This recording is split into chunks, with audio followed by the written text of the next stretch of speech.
Hello. Hello. Doctor साहब नमस्कार। मुझे ये बताइए कि क्या डायबिटीज़ को होने से पहले जान सकते हैं और क्या अपने आदत और खान पान में चेंज करने से रोक सकते हैं। डायबिटीज़ को समझना बहुत ज़रूरी है। डायबिटीज़ एक आजकल इंडिया में बहुत बड़ी बिग प्रॉब्लम है। और डायबिटीज़ को इसलिए समझना ज़रूरी है क्योंकि इनिशियल स्टेज में अगर हम डायबिटीज़ को कैच कर लें तो हम उसके जो कॉन्सिक्वेंसेस हैं, कॉम्प्लिकेशन है, उसको हम बचा सकते हैं। और सबसे बड़ी बात है, अगर उसके हम पहले जो डायबिटीज़ होने से पहले की कंडीशन होती है, प्री डायबिटीज़ होती है, तो उस कंडीशन में अगर डायबिटीज़ को हम कैच करें, डायग्नोसिस करें, तो हम अगले साल मतलब दैट मीन्स अगले 5 से 10 साल में डायबिटीज़ होने से बचा सकते हैं। तो बहुत सारी चीज़ें हैं हम जो कि हम प्री डायबिटीज़ कंडीशन में अगर डायग्नोसिस करते हैं पेशेंट को, और पेशेंट को केवल बिना दवाई के, केवल हेल्थ जो उसकी वो है, लाइफ स्टाइल चेंज है, और और भी लाइफ स्टाइल चेंज मेनली होगा उसमें, उसके बाद उसके डाइटरी चेंजेस होंगे। इन चीज़ों के बेस में हम उसकी डायबिटीज़ होने का अगले 10 सालों में कम से कम बचा सकते हैं। मैं कुछ डायबिटीज़ के बारे में बताऊंगा, जैसे कि डायबिटीज़ होने से पहले कंडीशन, और डायबिटीज़ क्या रेंज होती है, फास्टिंग ग्लूकोज क्या होता है, पोस्ट पेंडियल ग्लूकोज जो कहते हैं कि खाने के बाद का ग्लूकोज, वो क्या होता है। और एक और चीज़ होती है HbA1c। HbA1c जैसे कि मैं दिखा रहा हूँ आपको कि हाइपरग्लाइसीमिया मतलब कि ग्लूकोज का ब्लड में ज़्यादा होना। नॉर्मल कंडीशन में क्या फास्टिंग ग्लूकोज होना चाहिए, और प्री डायबिटीज़ में क्या होना चाहिए, और डायबिटीज़ में कब हम डायबिटीज़ कहते हैं। फास्टिंग ग्लूकोज जब ब्लड ग्लूकोज लेवल 70 to 100 होता है। एक्चुअल में लोग बहुत कन्फ्यूजन में रहते हैं कि किसी का अगर ब्लड ग्लूकोज 110 है, 115 है, तो हमें डायबिटीज़ नहीं है। उनको वो प्री डायबिटीज़ की कैटेगरी में है।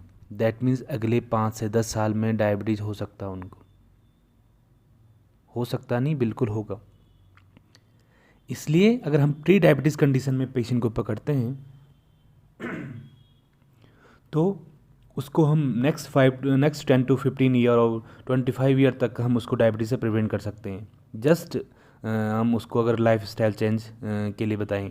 इसलिए पेशेंट को डायबिटीज़ होने से पहले भी डॉक्टर के संपर्क में आके अपना रेगुलर शुगर चेकअप कराना चाहिए, क्योंकि ये फेज प्री डायबिटीज़ और डायबिटीज़ से नॉर्मल डायबिटीज़ की कंडीशन को भी अगर हम देखते हैं कि 70 to 100 होना चाहिए। अगर किसी का 105 है तो वो रेगुलरली 3 मंथ नहीं तो पर ईयरली शुगर की जांच कराए। 6 मंथ से लेकर 1 ईयर में अगर शुगर की जांच कराए, अगर वो फिर भी डायबिटीज़ कंडीशन में आ रहा है, तो हम पहले तो उसकी 2-3 चेकअप करते हैं, फास्टिंग करते हैं, पोस्ट प्रेंडल करते हैं। पोस्ट प्रेंडल क्या है कि 2 आवर के बाद ब्लड ग्लूकोज देखा जाता है। आइडियली तो इसके लिए है कि 100 ग्राम शुगर लेते हैं। 100 ग्राम शुगर दैट मीन एक ग्लूकोन डी का जो पैकेट होता है उसको 101 जो एक ग्लास वाटर में मिला के उसको लेते हैं। देन 2 घंटे बाद उसका ब्लड शुगर करते हैं। तो वो चीज़ अगर उसका 140 से अगर ज़्यादा होता है तो वो प्री डायबिटीज़ कंडीशन है उसका। अगर वो पोस्ट प्रेंडियल खाने के बाद वाला शुगर जो है 140 से नीचे रहेगा तो वो नॉर्मल कंडीशन होगी। पहले मैं नॉर्मल कंडीशन को डिटेल में बताता हूँ। नॉर्मल कंडीशन फर्स्ट, जैसे मैंने बताया कि फास्टिंग शुगर उसका 70 से लेकर 100 होना चाहिए। खाने के बाद का शुगर, पोस्ट पेंडल शुगर 140 से नीचे होना चाहिए। खाने बाद का शुगर काफ़ी कन्फ्यूजन है लोगों को कि लोग भरपेट खाने खा लेते हैं, उसके बाद शुगर जांच करते हैं कि खाने के बाद का शुगर। आइडियल जो कंडीशन होती है उसकी कि 2 घंटे उसका 75 ग्राम उसको ग्लूकोज लेना पड़ता है। अगर नहीं भी आइडिया किसको, एक रोटी एक चाय के साथ ले सकता है नॉर्मली, 1 से 2 रोटी, तो हल्का खाना खा के उसका पोस्ट पेंडल किया जाता है। दूसरा है, अगर वो 140 से नीचे आएगा देन नॉर्मल है, उसके अबव होगा तो प्री डायबिटीज और डायबिटीज़ आगे बताऊंगा मैं। तीसरा है कि HbA1c। HbA1c वो शुगर लेवल जांच करने का तरीका है जिसमें हम लास्ट 3 मंथ, अभी हो सकता है किसी का फास्टिंग शुगर करेक्ट नहीं आएगा, उसका किसी का फास्टिंग चल रहा है, किसी ने कल से शुगर ठीक नहीं खाया, खाना नहीं खाया, बहुत डिफरेंट थिंग हो सकते हैं, कुछ दिनों में कभी चेंज होता है कभी नहीं होगा। लेकिन फास्टिंग जो HbA1c है मोस्ट एक्यूरेट चीज़ है कि वो लास्ट 3 मंथ का शुगर का लेवल बताएगा। पेशेंट आज डायबिटीज की दवाई खाएगा, हो सकता है 1 हफ्ते से दवाई खा रहा है, उसका शुगर नॉर्मल हो सकता है, लेकिन वो लास्ट 3 मंथ से अपना ग्लूकोज कैसा कंट्रोल कर रहा था, कंट्रोल था कि नहीं था, वो देखने का सबसे अच्छा तरीका है HbA1c। तो HbA1c लेवल जो है अगर 5.6 से नीचे है, 5.5 और 5.6 से नीचे है तो नॉर्मल डायबिटीज़ करेंगे, और उससे अगर 5.6 और 5.7 से ऊपर होता है तो हम उसे प्री डायबिटीज़ कहते हैं, जब 5.7 से लेकर 6.4 होगा। ठीक है, तो इस कंडीशन में ये नॉर्मल शुगर था। प्री डायबिटीज़ कब कहेंगे? जब फास्टिंग ब्लड ग्लूकोज, खाने से पहले का शुगर, जिसमें कुछ भी नहीं खाया, चाय वगैरह कुछ भी नहीं खाना होना चाहिए पेशेंट को, तो उसका शुगर अगर 100 के ऊपर आए, 100 से 125 के बीच में रहे तो उसे प्री डायबिटीज़ कहेंगे। दूसरा, पोस्ट पैंडियल और खाने के बाद का शुगर अगर उसका 140 से 199, 200 से नीचे होगा, 140 से 200 के अंदर रहेगा तो उसे कहेंगे प्री डायबिटीज़। HbA1c लेवल अगर उसका 5.7 से 6.4 रहेगा तो उसको हम प्री डायबिटीज़ की कैटेगरी में रखेंगे। प्री डायबिटीज़ कंडीशन बहुत ही इंपॉर्टेंट है, और किसी भी पेशेंट को मैं कहता हूँ कि डायबिटीज़ के बाद बहुत कॉम्प्लिकेशन है, बहुत सारे कॉम्प्लिकेशन होते हैं। हर बॉडी का ऑर्गन में डायबिटीज़ और शुगर बनता है, शुगर के और भी प्रोडक्ट जो होते हैं वो इकट्ठा हो जाते हैं, और बहुत सारे कैटरेक्ट से लेकर किडनी प्रॉब्लम से लेकर हार्ट अटैक से लेकर हर कुछ, डायबिटीज़ बहुत बुरी बीमारी है।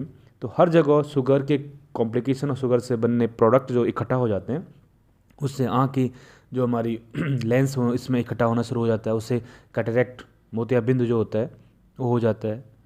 तो वो कंडीशन को हमें प्रिवेंट करने के लिए प्री डायबिटिक कंडीशन में पेशेंट को कैच करना, मतलब पकड़ना ज़रूरी है by the help of the doctor. तो ये चीज़ आप अपना शुगर करवा के भी जान सकते हैं कि प्री डायबिटीज़ कब कहेंगे। तो प्री डायबिटीज़ की कंडीशन मैंने बता दी आपको। उस कंडीशन में हम केवल लाइफ स्टाइल चेंज से हम पेशेंट को प्रिवेंट कर सकते हैं। लाइफ स्टाइल चेंज डिटेल में आगे बताऊंगा मैं।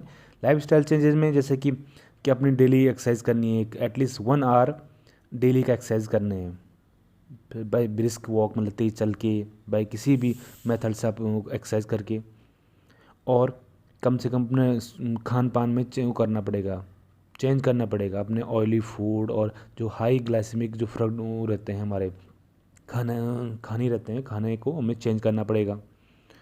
और बहुत सारी और एक्सरसाइज और चीज़ें हैं जो कि हर एक चीज़ इंपॉर्टेंट है उसमें, वो डिटेल में बाद में बताऊँगा। तीसरी चीज़ है लास्ट इसमें, डायबिटीज़ कब कहेंगे? अगर फास्टिंग ब्लड ग्लूकोज, फास्टिंग खाने से पहले का जब शुगर अगर उसका मोर देन 126 होगा, पोस्ट पैंडियल खाने के बाद का शुगर मोर देन 200 रहेगा, 200 से ऊपर रहेगा, और HbA1c लेवल अगर 6.5 से ज़्यादा होगा, तो ये 3 कंडीशन है कि उसे डायबिटीज़ कहेंगे, वो डायबिटीज़ की कैटेगरी में आएगा। और डायबिटीज़ होगा पेशेंट को, मेडिसिन चलती है, डिफरेंट मेडिसिन चलती है, और मेडिसिन जस्ट ऐसे नहीं चलता कि शुरू की मेडिसिन शुरू कर दिए, मेटफॉर्मिन जो भी सबको पता होता है स्टार्ट कर दिए, नहीं, बिल्कुल नहीं। आपको पहले ब्लड शुगर करना पड़ता है, ब्लड के बहुत सारी जाँचें करनी पड़ती है, उसके बाद एक अच्छे फिजिशियन को दिखा के आप इनका वो कर सकते हैं, आप स्टार्ट कर सकते हैं। क्योंकि कुछ जो दवाइयाँ होती है शुगर की, वो हमारे डिफरेंट ऑर्गन को डैमेज भी करती है, किडनी को कोई इफेक्ट करता है, इसलिए पहले बेसिक अपना ब्लड चेकअप कराएंगे, डिटेल ब्लड चेकअप, जिसमें कि किडनी फंक्शन टेस्ट करते हैं मेनली, और भी चीज़ें होती है। तो उसके बेस पे हम अपनी दवाई स्टार्ट करेंगे। और जब हम दवाई से स्टार्ट करेंगे, किसी को फर्स्ट टाइम डायबिटीज़ होता भी है, उसके साथ हम उसके मेन इंपॉर्टेंट होता है, इसका मेन पहलू है कि लाइफ स्टाइल चेंज भी उतना ही इम्पोर्टेंट है इसमें। ये थी डायबिटीज़ के बारे में जानकारी। अगले वीडियो में नए टॉपिक पे नई जानकारी के साथ फिर मिलेंगे। Thanks for watching.